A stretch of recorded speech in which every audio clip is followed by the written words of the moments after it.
Quelle magie il a fait, Kenan Yildiz? Qu'est-ce qu'il a fait? Zidane Prime.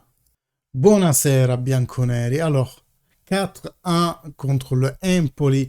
On s'est enfin vengé du Juve Empoli de 2000 de 2022, où ils nous avaient, eux, battu 4-1. Après, je trouve que, bon, gagner contre Empoli 4-1 pour la Juve, ça devrait être un peu la normalité. Mais on va un peu analyser ce match parce que ok, la victoire, ok, les 3 points, mais souvent les victoires peuvent être des cache-misères. Et ça, c'est une victoire cache-misère. Donc on a vu, oui, le grand cœur de la Juventus qui a su récupérer ce match, mais il y a plusieurs choses dont on doit parler. Notamment bah, le but de l'avantage de Kolo Muani, c'est quand même un but d'hyper chance. Hein. Il intercepte la frappe de Wea en voulant même l'esquiver quelque part et il la met au fond du filet. Ça me rappelle, vous savez, un but de Keane quand il était dans sa première saison à la Juventus. Je crois il y avait une période où tout ce qu'il touchait se transformait en or. Et donc, pareil, il avait mis le ballon au fond du filet de façon totalement anecdotique. Mais bon, ça démontre quand même qu'il est en confiance, voilà. Euh, Fortuna audaces juvat, donc la chance favorise les audacieux, et si les choses, tu les cherches pas, ça, t'as pas la chance qu'elles viennent toutes seules, voilà, c'est ça que je veux dire. Bon, déjà, abonnez-vous hein, si c'est toujours pas fait. Activez la cloche, comme ça vous serez mieux au courant des prochaines vidéos et des prochains lives. Like et commentaires, vous savez, c'est vos engagements, vos actions, vraiment. Donc là, prenez 10 secondes de votre précieux temps. Ça ne vous coûte rien, c'est gratuit pour mettre un like et surtout pour commenter, me donner votre avis sur le match. Moi, je vais vous donner le mien. Pourquoi je dis c'est un match cache-misère? Parce que néanmoins, dans les premières 25 minutes, ça a été vraiment horrible pour nous. On s'est fait vraiment dominer par l'Empoli. Le but de Decillo, il était écrit dans les étoiles. C'est sûr que si il peut arriver un truc comme ça, ben c'est sûr qu'il arrivera. Ça n'a pas... Ça n'a pas loupé. Decillo qui, bien entendu, n'exulte pas. Voilà, il est sifflé, mais bon, il respecte quand même son ex-maillot. Au moins ça fait plaisir. Et puis, jusqu'à la 60e, pratiquement, on a très peu d'occasions. Alors, la partie vraiment moche, c'est les 30 premières minutes, on va dire ça comme ça. Empoli qui est vraiment farouche, qui n'a pas peur, qui va de l'avant. À plusieurs moments dans le match, je me suis retrouvé à dire mais toutes les équipes jouent contre nous comme s'ils étaient le Real Madrid. Et c'est là que tu vois des choses quand t'es pas obligé de suivre le live pour gérer tout ce qu'il y a à gérer pendant un live, tu fais beaucoup plus attention aux petits détails. Tu vois les joueurs qui ignorent complètement Kobe Mainers, lui-même qui se cache derrière le ballon. Tu vois en fait que les temps, autant dans la construction que dans la défense, ne sont pas bons parce que au final, qu'est-ce que c'est le football moderne sinon une partition de musique vraiment hein, jouée par 11 solistes qui sont obligés de composer un jazz que tu improvises avec 10 autres joueurs. Et nous, bah, tout comme dans la musique, hein, pour faire l'accord qui va avec ou le refrain qui va avec, tu es obligé d'attendre que l'autre instrument fasse son propre cours et se retrouve au bon moment pour enchaîner avec toi ta réplique, comme dans le jazz par exemple, hein, des réponses entre saxophones, ce genre de choses.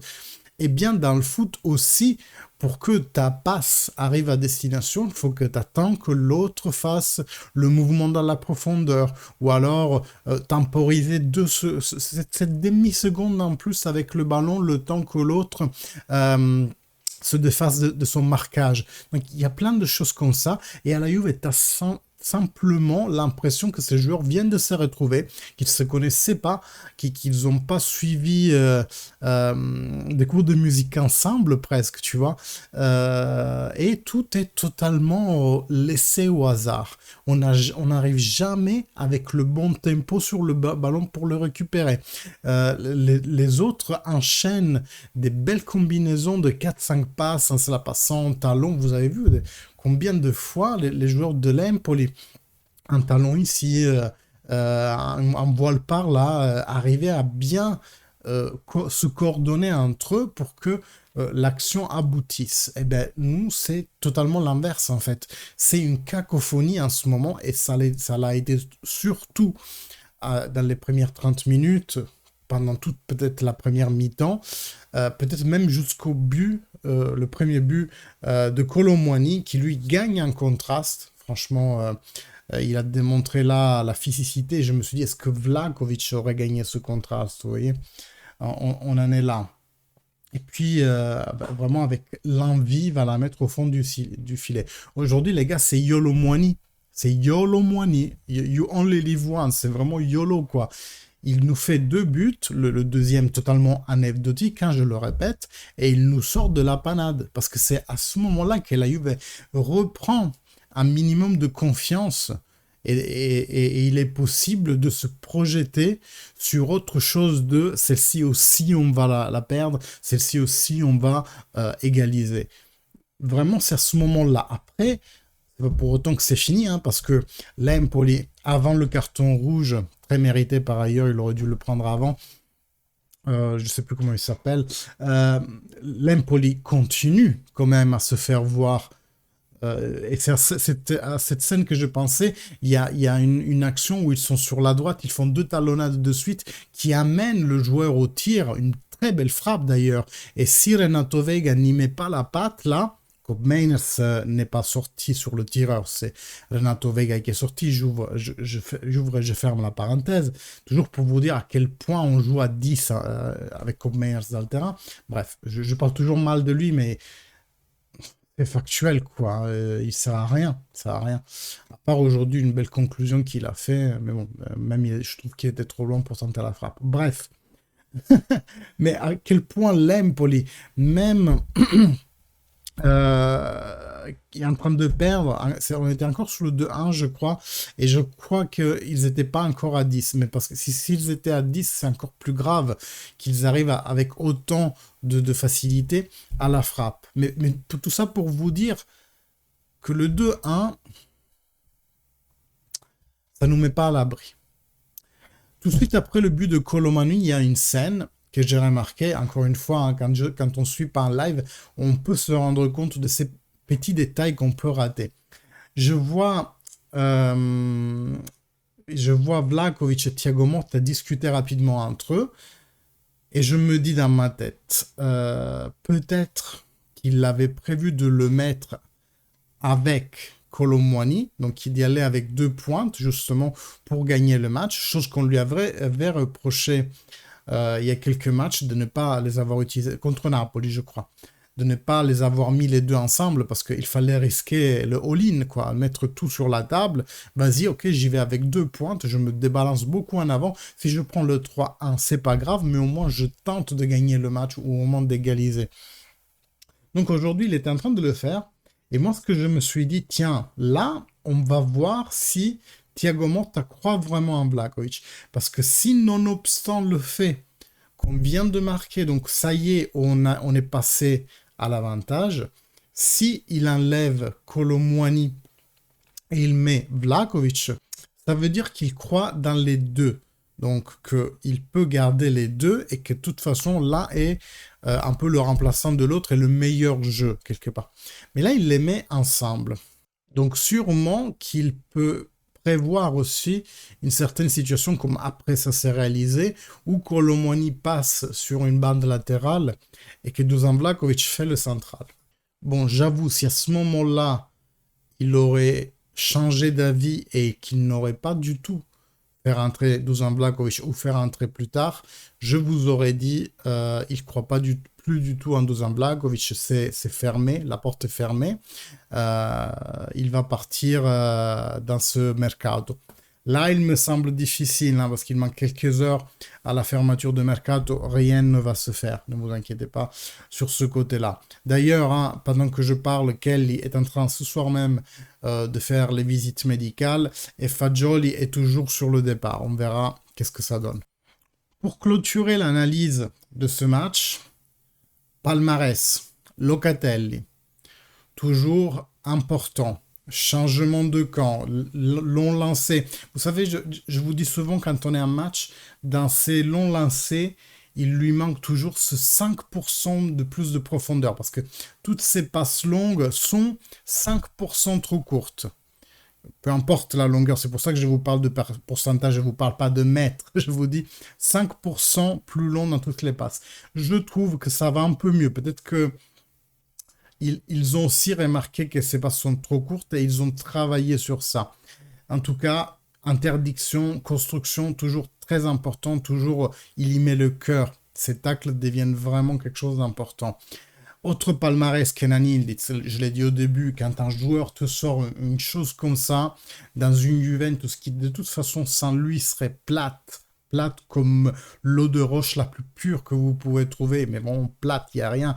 Il n'y a pas de sel minéraux, il n'y a pas la petite crasse qui te rajoute le goût limite dans l'eau, vous voyez. Non, c'est de H2O plat, il n'y a rien à trouver.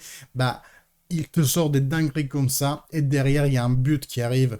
Parce que c'est lui qui passe le ballon après à Weah qui tente la frappe de loin et qui intercepte la course de Kolo Muani. Donc vraiment, vraiment super. Dans le palmarès, j'ai envie aussi de mettre Conceição. Pourquoi? Parce que dans le dernier but, celui qu'il inscrit, il prend la moto en fait. C'est pas possible, le mec il a un scooter caché quelque part et il est en train là de mettre les gaz avec la manette parce que waouh, le lancer de Thuram il est magnifique, vraiment beau lancer, mais lui il met les gaz et il anticipe. Si vous voyez, il regarde le ballon au moment de frapper, il attend le contre-rebond, donc pas que le ballon touche terre, mais qu'il touche terre et qu'il contre-rebondisse avant de frapper. Et c'est là qu'il vole le temps à l'adversaire, au gardien. C'est là qu'il fait une frappe qui est imprenable pour le gardien. Vraiment super. Le but de Conceição. Vlahovic, très bien aussi. Son but, un but de rage. On venait de l'unier en penalty. Son adversaire en face, parce que Kolo Muani, ils sont en confrontation, hein, venait de marquer un doublé. Il le voulait, ce but. Donc, il n'a pas eu le penalty. Cette fois, il ne s'est pas découragé. Et qu'est-ce qu'il fait derrière? Il te dribble deux joueurs d'un rien et devant 5 mètres, il te met une mandale dans la lucarne. Dusan Vlahovic m'étonnera toujours pour sa capacité de ne pas mettre le ballon au fond du filet quand il est à 2 mètres, mais de te faire des buts, tu me dis, mais que ça, c'est Ibrahimovic qui fait des trucs comme ça. D'où il sort ça, lui? C'est Dusan Vlahovic. Il fait pas les buts faciles, il le snob, limite.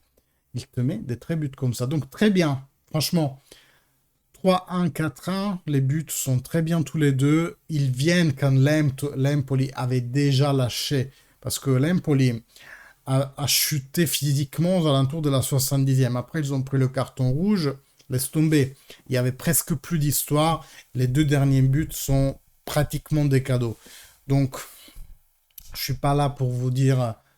Les gars, on a gagné par chance. Bien entendu que non. Qu'est-ce que je vous ai dit? La fortune aide les audaces, ceux qui essayent. Nous, on a essayé. Notamment, c'est la magie de Kenan Yıldız qui nous sort de la mouise dans laquelle on s'était mise. Quand on s'était mouise. Voilà. Mais tout ce qui se passe après la rouletta, si vous voulez, de Kenan Yıldız, c'est des situations chanceuses qu'on a provoquées. Voilà, je préfère le dire comme ça. Donc très bien, c'est un trop bon point de départ, les 3 points, parce qu'on en avait besoin. En plus, les résultats de la journée sont assez propices. Hein. Le Milan a fait match nul, l'Atalanta aussi.